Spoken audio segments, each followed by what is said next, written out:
Suasana begitu hening. Hanya tangisan tertahan dari Titik Soeharto yang terdengar. Semua anggota keluarga cendana ada di situ. Sebagian menatap Prabowo dengan pandangan marah. Tiba-tiba, putri bungsu Soeharto, Mami Soeharto berdiri dan menunjuk hidung Prabowo. "Kamu pengkhianat, jangan injakkan kaki di rumah saya lagi." Begitu umpat Mami. Di mata keluarga cendana kala itu, Prabowo dicap sebagai pengkhianat. Dia dianggap sebagai jenderal yang ingin melengsarkan presidennya sendiri. Prabowo membela diri tapi sia-sia. Bahkan permohonannya untuk sekedar mempertahankan rumah tangganya pun gagal. Pak Harto berkata dengan tegas kepada Titik putrinya, "Tinggalkan pengkhianat itu." Tangis Titik pun pecah memenuhi seantero rumah. Akhirnya Prabowo dengan lunglai berjalan keluar sambil berkata kepada istrinya, "Jika tidak denganmu, juga tidak dengan siapapun. Cinta ini berawal darimu, maka habis juga denganmu." Seiring keluarnya Prabowo, konon Pak Harto kembali berucap, "Kembalilah kemari kalau kamu sudah bisa menyamai aku." Assalamualaikum sedulur.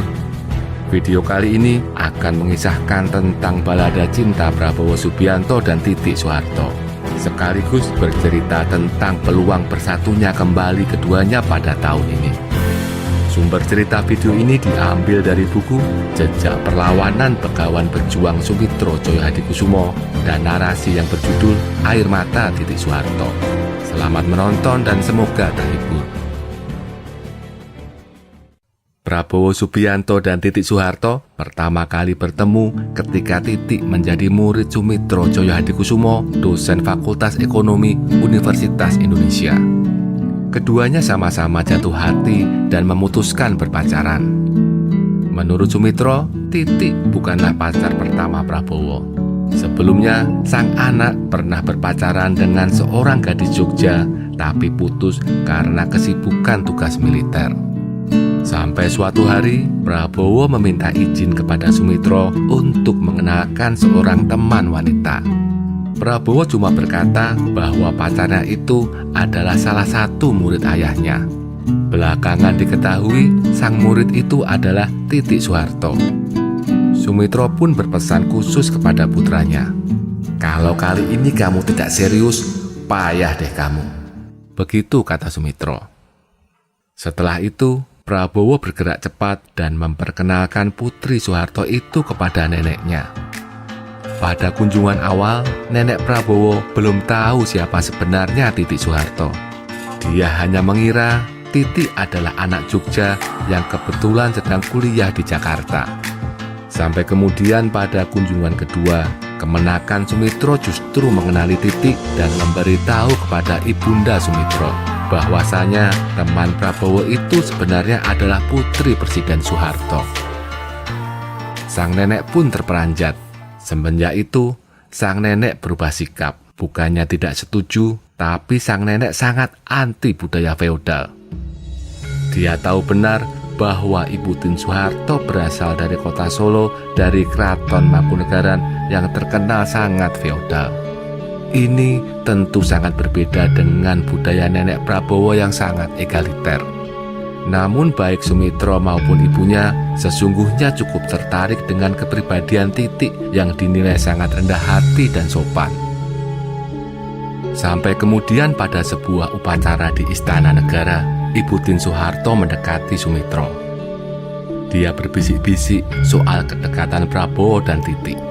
Ibu Tien ingin hubungan anaknya dengan Prabowo ditingkatkan ke level yang lebih serius. Sumitro saat itu masih bingung. Dia bertanya kepada Prabowo mengenai keseriusannya. Prabowo pun menjawab, "Ya, nanti saya lamar." Prabowo pun terkejut saat diberitahu bahwa ia tidak boleh melamar sendirian. Tapi ia harus datang dengan seluruh keluarga besar. Singkat cerita, keluarga Soeharto menerima lamaran keluarga Sumitro dengan baik dan penuh hormat. Ibu Tien kala itu terlihat sangat berbahagia.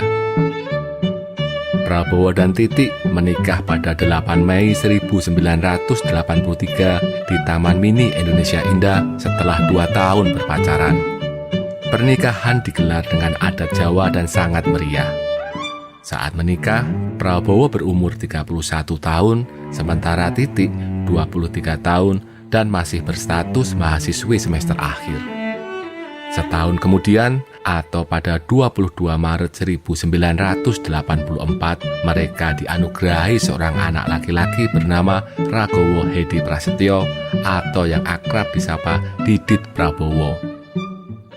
Waktu berlalu dengan cepat. 15 tahun setelah pernikahan, Indonesia dirundung krisis ekonomi parah. Di seantero negeri, marak demonstrasi mahasiswa yang meminta Soeharto turun dari jabatan presiden.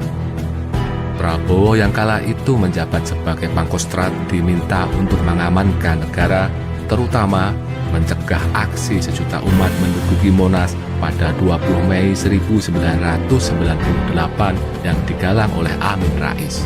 Dengan pendekatan persuasif, Prabowo berhasil membuat Amin Rais membatalkan rencana menduduki Monas. Masih di tanggal 20 Mei, usai bertemu B.J. Habibie, Prabowo datang ke Cendana. Dia ingin melaporkan keberhasilannya dalam meredam aksi pendudukan Monas kepada Pak Harto. Ternyata, di ruang keluarga sudah ada Pak Harto bersama anak-anaknya dan ditemani Panglima ABRI Jenderal Wiranto. Semula Prabowo ingin bergabung, namun Tutut dan Mamik Soeharto menghalangi. "Kamu kemana saja? Mengapa membiarkan mahasiswa menduduki gedung MPR DPR?" tanya Tutut dengan nada keras. Prabowo dengan sengit balik bertanya, "Apakah saya harus menembaki mahasiswa itu agar tidak menduduki gedung MPR DPR?" Keluarga Cendana tambah meradang.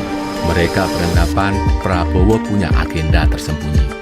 Prabowo dinilai telah berkonspirasi dengan B.J. Habibie, Amin Rais, dan para reformis lain untuk melengsarkan Soeharto.